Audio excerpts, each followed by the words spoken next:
Hey, everybody. Welcome back to the third edition of Data Bytes with DRB. We're excited to have you. We've got some really cool information. We're just going to roll right into it this morning. We've got one more guest, Chris. Give a wave. This is Chris Moriarty, our data genius. He's out there, and our marketing genius, Jason. Give a wave. And tell you what, Rich, why don't you introduce yourself real quick? I know you've been in the C-store space for a long time. I think you've been as long as Chris has had his mustache, which means you've been in it for many decades. Maybe more than that. So yeah, thanks, Dan. I started with Unitech in 2003, originally responsible for project management, and then moved into R&D, responsible for R&D, and now back on the commercial side, working with retail customers, C-store customers to get our products to fit their needs, and also looking at the market in general and prioritizing any feature development. Prior to that, I've had multiple positions with indoor, outdoor point of sale systems for C-stores, including fueling and pump type stuff. So same technology, same industry as we're at with DRB. Fantastic. Well, hey, thanks for joining us, Rich. Rich is going to give us an update on the in-bay automatic space in just a little bit. But you know what? I'm going to go ahead and start sharing my screen. And Jason, why don't you give us, as we kick this thing off, why don't you give us your take on what's going on in the industry in regards to kind of the nation as a whole? I'll throw that graph up. Sure. Yeah, we saw a slight uptick in volume week over week from week 14 to week 15, which is really encouraging, especially when you take into account that Easter was on Sunday, and so it was a partial week, 6 out of 7. So take one of those weekend days that typically is higher in volume than most of the week, and remove that from a large portion of the country that were shut down on Easter. And so that could have been more significant, but any uptick at this point is very encouraging. We've got another view that we've been looking at too. This is just a view of credit card payments, and I'm going to move our box around here to show the full on my screen that's being recorded. It really shows the trend that explains the same thing, Jason. Our payments team basically says that they see a kind of a bottom out and a constant bounce back. So again, it follows the same trend. And actually, we didn't have all the data in for the 11th, so that's going to go up a little bit more on the tail end of that. So again, we're seeing some positive stuff. Let's go ahead and jump into this graph. All right. Been looking forward to this all the time. By the way, if you've never done a weatherman before, it is really difficult to get the motions just right, to get the angles right, because everything is reversed. But everybody, this is a look at what Jason talked about over the last few weeks. What this shows is green states had an upward trend, a nice upward trajectory that jumped out in the numbers at us. That's the green state. The fun part is the turquoise states. The turquoise states actually have 2 weeks running of improvement. So when you think about some of the larger wash states we have, like Texas and California, Chris is going to jump in a second and explain that more. But really, some really nice activity up here kind of in the breadbasket of the Midwest, and even some Northeast states have had a couple weeks of improvement. And the Southeast, don't be fooled, they've had some rough weather for sure. Florida would have been an uptick last week if it weren't for the weather they had. So we're still rooting for them to come back. Kind of across the country, we're seeing more turquoise and more green, and we'll be updating this map every week so you can see it. But this is actually what's happening out there from that perspective. And Chris, why don't you talk to us a little bit about some of these gray areas, some of the gray polka dots and some of the maroon polka dots. Give us an update on those, why I changed my background and stopped being annoying. Yeah. Number one, I think we all agree you missed your calling. Like this I would tune in 10 o'clock every night and I would watch you do the weather because you got a talent. You got a talent for it. So I appreciate you showing the map. One of the things that's problematic about data in general is that some of the answers and trends aren't really that evident. You almost need a guide to bring you through it.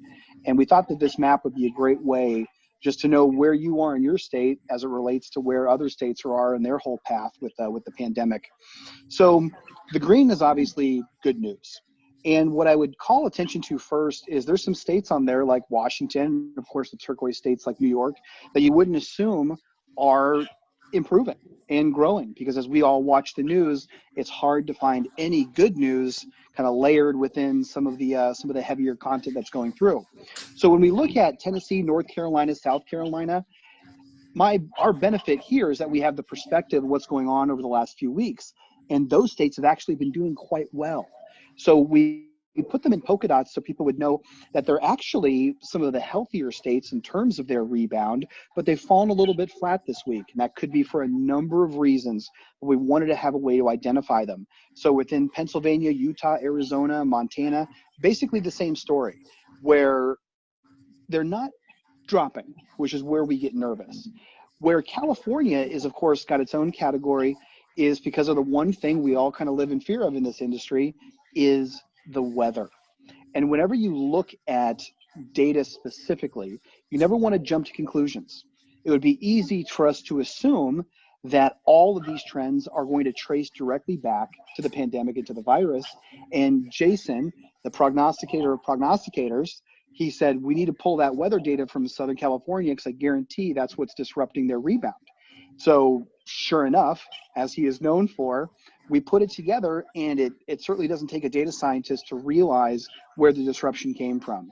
You can see those numbers arcing up beautifully and then all get kind of rattled as it was some really heavy rains, of course, in not only Sacramento, San Francisco, but certainly in LA, and that's those blue lines. So as this weather passes, I think we'll get a better idea of what's going on within their recovery. Well, first of all, Chris, excellent use of the word prognosticator.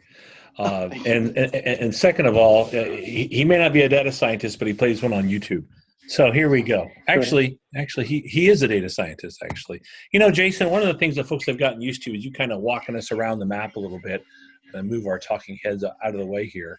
Why don't you walk us through some of the things that you saw in the specific state data? Well, you love to see what's happening in a state like Oregon. You know, if you take a look at the bottom right, you know, the bounce back from week 14 to week 15 is certainly dramatic, from, you know, less than, 700 or so all the way up to almost 2,000. Good weather in the state of Oregon, but also the West Coast was able to blunt some of that curve pretty nicely. And then the same thing with Washington. It's nice to see an uptick there. And then New York, second straight week of, week over week growth. Same thing with New Jersey. New Jersey was benefited by the government coming out and saying that car washes were considered an essential business. So that was a boost. Also, the state of Texas did the same thing, and then Indiana had a nice little bounce back as well. So there's lots of good going on. Talk about some of the downsides, some of the folks that took a dip, and your thoughts there. Well, there's a number that had dips, and a lot of it, as you saw on the map, was in the Southeast. And in particular, I think you have to take a look at areas like the Bible Belt and think about, Easter Sunday. And if you were to take one full day out of your week, that represents and one full weekend day out of your week, that represents a certain amount of volume for sure. So a state like Alabama, who knows if that would have looked a little bit more flat week over week. But certainly Michigan, they've tightened their restrictions a little bit. That they're, close to flatlining, toward the zero mark. And the same thing with Minnesota and Maryland, are definitely some of the most severe states. I always like to add a little bit of professionalism to our presentation. So this is the slide. This is my contribution of the data science. All states that start with the letter M did not have enough car washing last week, and this is the truth. We apologize if your state starts with an M, but if you look at the map, it's pretty much across the board. Something to show your kids. Look, everybody's homeschooling their kids right now. If you've got young kids, tell them that you get to hang out with the Cookie Monster at work. Talk about this slide. There's some interesting data points here, Jason. Yeah, so this slide represents states that have a really similar feel to 2019. And, some of these states were on Chris's map in polka dots on the East Coast. So North Carolina, South Carolina, Tennessee, Kentucky. And then Utah is a really interesting one as well. Utah has done a good job of blunting the curve as well. And we're starting to see an uptick and just really similar volumes in 2020 compared to 2019. Very good. All right, Rich, why don't you walk us through kind of what's going on in the MBA automatic world? Sure, Dan. So the graph here shows wash count at some select sites across the country. First 2 points on the left are just the weekly averages for January and February. And then when we get to March 1st is where you start to see the drop off. When we look at certain regions, we saw that a lot of that was attributed to weather, but once the weather corrected, the trend continued down to reach probably mid-March is where it started to level out.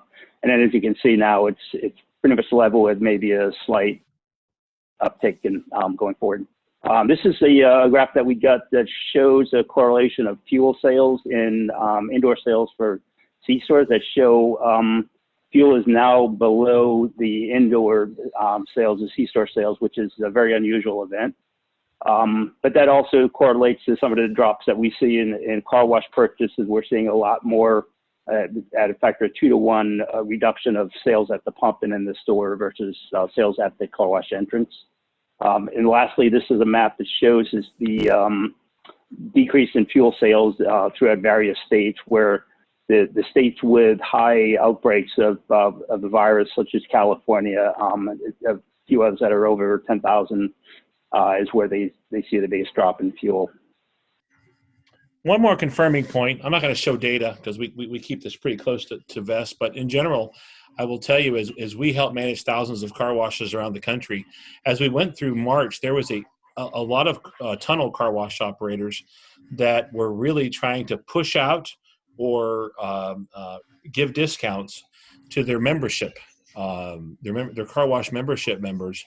And we saw lots and lots of changes in March. And then as we got the end of March, early April, it started to level off. And actually now we've finally seen where there's actually there's been no activity. Nobody is actually asking us to push those recharges out. Nobody's asking us to give strong discounts to the recharges. In fact, we've seen a little bit of reversal of those things. Just in the last 5 or 6 days, we've actually seen no more of those requests. So again, we see this leveling out and maybe even a little opportunity for improvement. And the fact that we're talking about weather affecting us more than other things is really good too. You know, Chris, you did a couple things last week. You talked about the case correlation as far as COVID cases and how it affects us and how much the impact is that. And talked about national versus locally, how does it affect us? And you also did a really cool walkthrough with sentiment. Why don't you update on us on those things? Yeah, so if you go back to the first week that we did this, one of the things we were calculating is what's the theoretical 0 point? Meaning if we get enough cases within a state, when should the wash volume drop to 0? And as more sites have kind of come back alive and people are going out and washing their cars, we started to see more insulation. I mean, the number of cases it would take got pushed out further and further. And this week, we don't have one, meaning that it's off the charts. So we've recovered to the point nationally to where there is no 0 point that we can really statistically see. Now, we look at the predictive value of the number of cases. And as you've known, if you've been following us over the weeks, it went from 8%, 7%, 6%, now down to 3%, to where all these other factors like weather, local economies and whatnot are playing a much larger role in who's getting their car washed and who's not. When we get into sentiment, you'll start to see where I believe some of these shifts are really coming from. This morning, we talked about, is there a difference between the number of cases and the number of cases per capita? Because we've talked a lot about, when I look out my window, I see no evidence of this crisis. But the minute, and Dan, you had such a great talk about this, the minute you know someone who is affected, it becomes very real. And so with some of these states with smaller populations, we wanted to know if that was a better indicator. And for us in our space, there was no significant advantage between looking at total cases and cases per capita. But we know as more and more people, we're all a big network, and we're going to ebb and flow, and our behavior is going to change based on our personal experience with this crisis. So last week, to measure that, we introduced what's called a sentiment filter, whereas people are sending out tweets and they're going on social media. Are they generally positive or are they generally negative? And up until now, if you look on this slide, the green is the positive, and it was probably easily 80-20, if not 70-30. We're starting to see that shift. We're starting to see that green pull back. We're starting to see more blue. And this would be expected as people are, they're getting frustrated. They're getting over it. They're sick of being home. They want to return to normal. and you were getting conflicting sort of statements from government. Some states are really cracking down. Others are looking for how do we open up. So folks just don't really know what to do right now. But the way people feel about the pandemic tends to be a lot more influential than how it's actually impacting them. If you've been following the news will tell you right now that Michigan's pretty angry about what the governor has said.